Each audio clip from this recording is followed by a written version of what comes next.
2013 Clinton Detweiler Scholarship winner Christopher Ortiz. Today on Ventriloquism Weekly.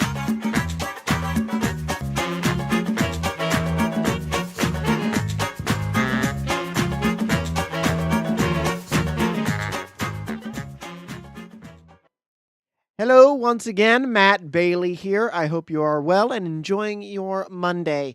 Today we have a great young vent with us, Christopher Ortiz. Ortiz won the 2013 Clinton Detweiler Scholarship offered by Terry Fader.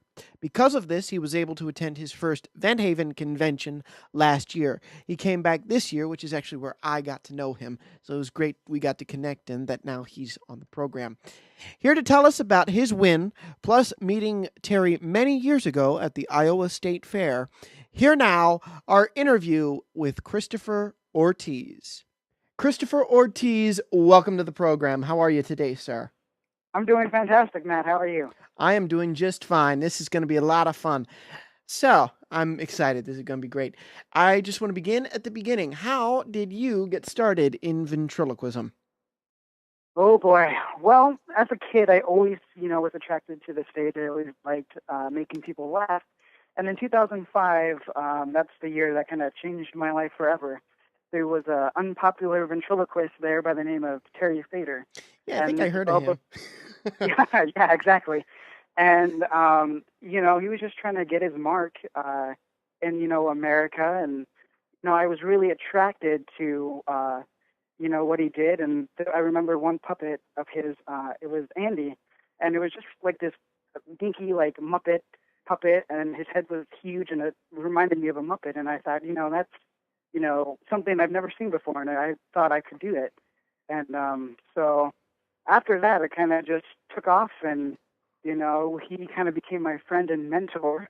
And, email after email and getting in touch with him, he just has taught me so much, and he's been an awesome person.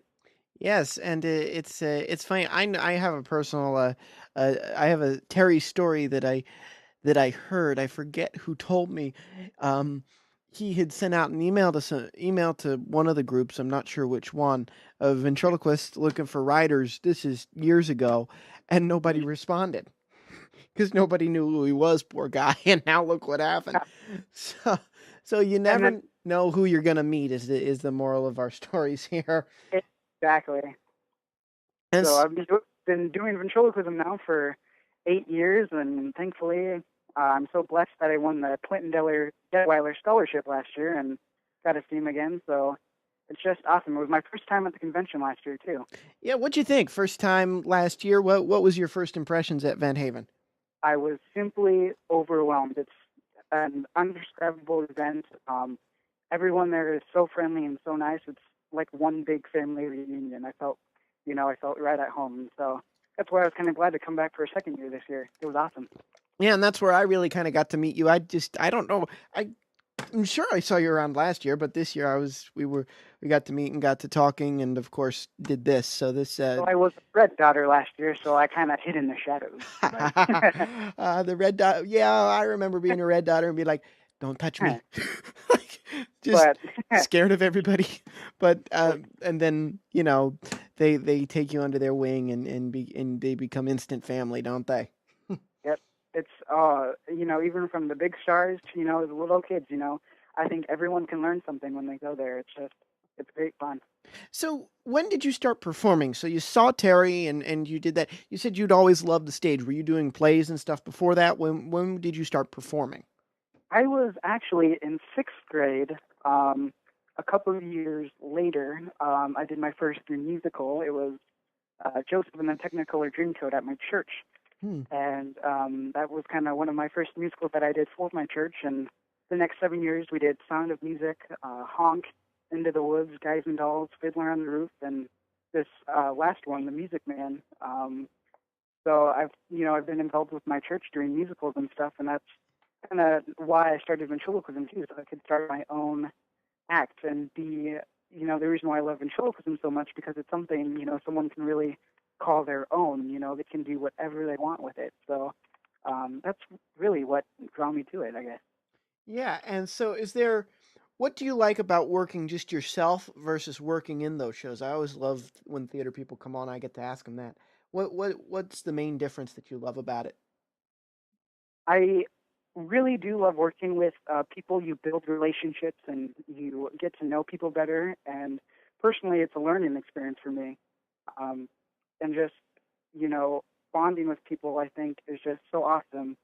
But ventriloquism is also fun too because I'm talking to myself and making others laugh. So that's the one goal that I have for ventriloquism is, if I can make everyone laugh and, forget their troubles for just a little bit, that's what I want to do as a ventriloquist.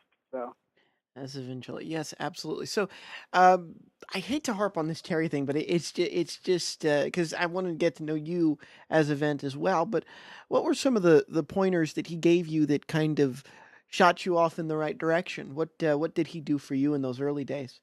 well, in 2006, I actually went to my aunt's house in Texas for spring break, and Terry is originally from Mesquite, Texas, so it was about, I think, 15-45 minute drive for him. And we asked him if he could come over and for lunch and just teach me a few things. And I think he stayed for 3-4 hours talking. Wow.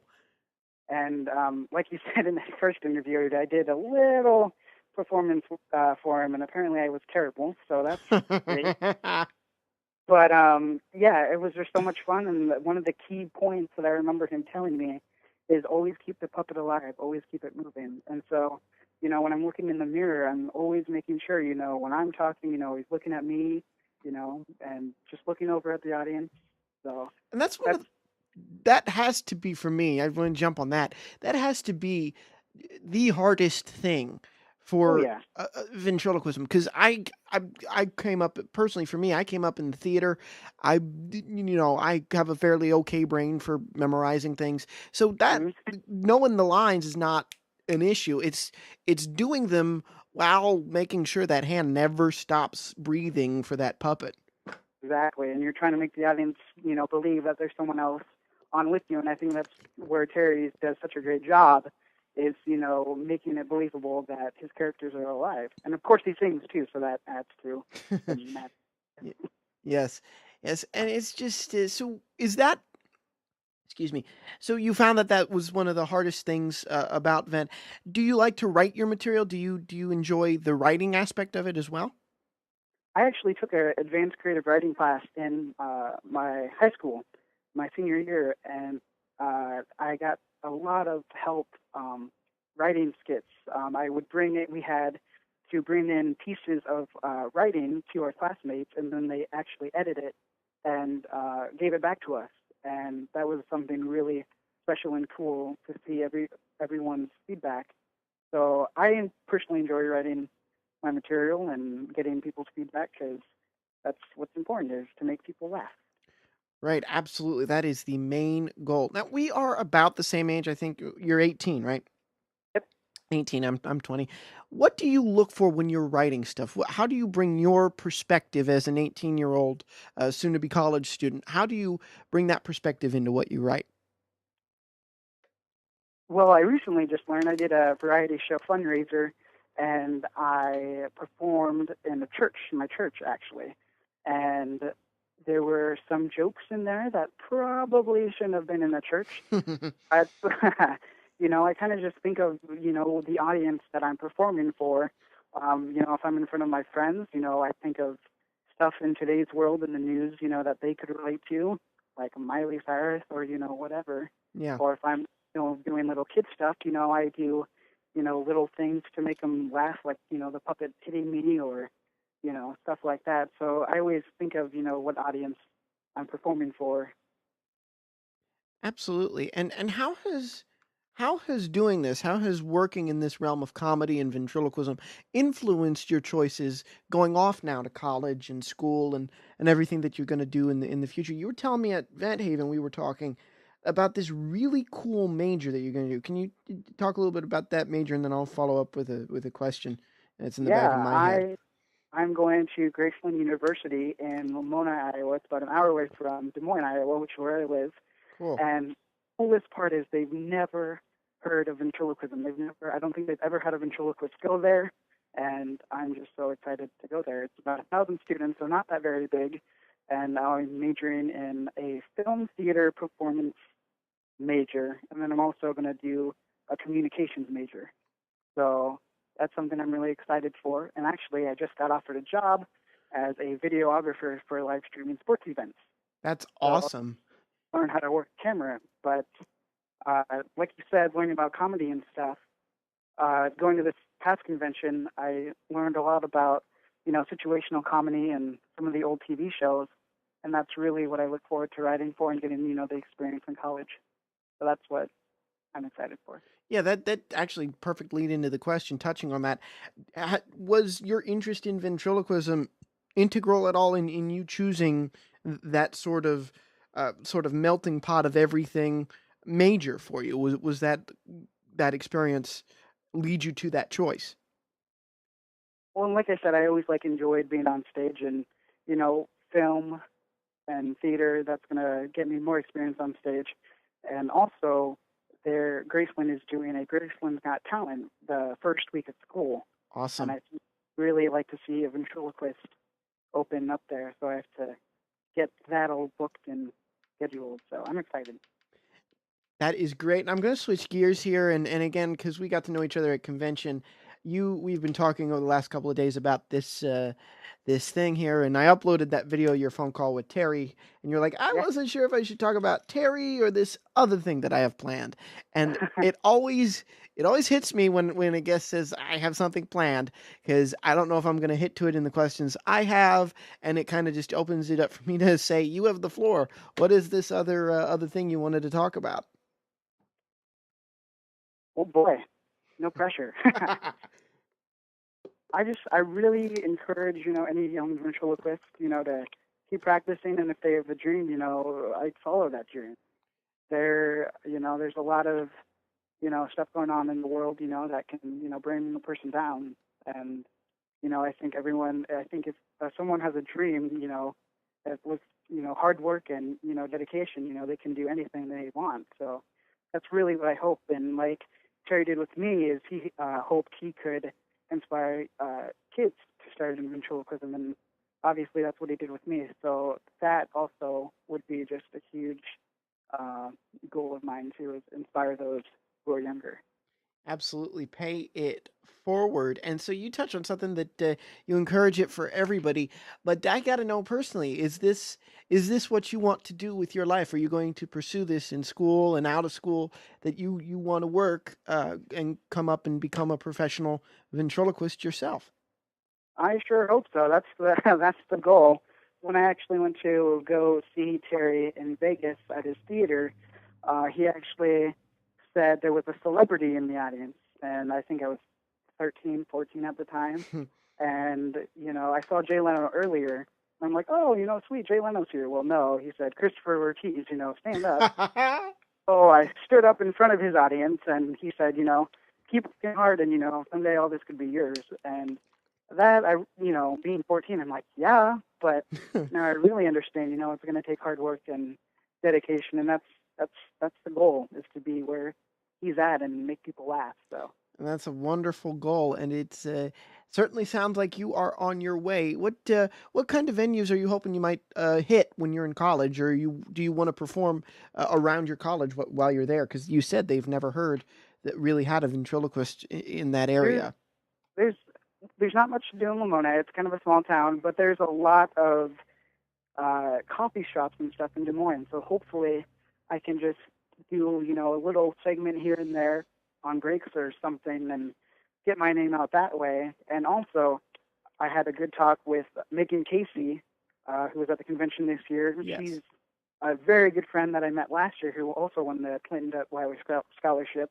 She does a lot of library shows. I think she did over 50 library shows this summer, and I got a lot of advice for her and contacting the Iowa Library Association and stuff. So hopefully, I'll start doing library shows here and there. So Absolutely, that's a great goal, and is that the market you? I'm just curious. I always love talking to vets around my age to see what markets they do want to work in, because I'm already starting to form. Being in New York and stuff most of the year, I'm starting to form for myself the type Hmm. of audience that I like to perform for. Is it kids, or are there other crowds that you like churches and things like that? I think, you need experience everywhere performing for audiences. I think, Mm, older and younger. So whatever performance calls me for, whatever performances I can find, I think I will do. wonderful. And that actually leads perfectly to this to what I always like to close out with, and you sort of touched on it a little bit when I said the floor is yours to talk about what you wanted to talk about. But what do you want to see from ventriloquists? You're in the generation coming up now. You're doing your own thing. What would you like to see somebody else doing, or even the years behind you, the middle and elementary school students just getting into it now? I think I've heard this a lot from older ventriloquists too. There's a lot of people, who start out in ventriloquism, but don't really follow up with it. And there's a lot of, younger kids at the convention, and to see all of them, interested in the art form and getting out in front of others is just so awesome. And I hope that they stick with it and they don't lose it, because that's sometimes, another thing in this world.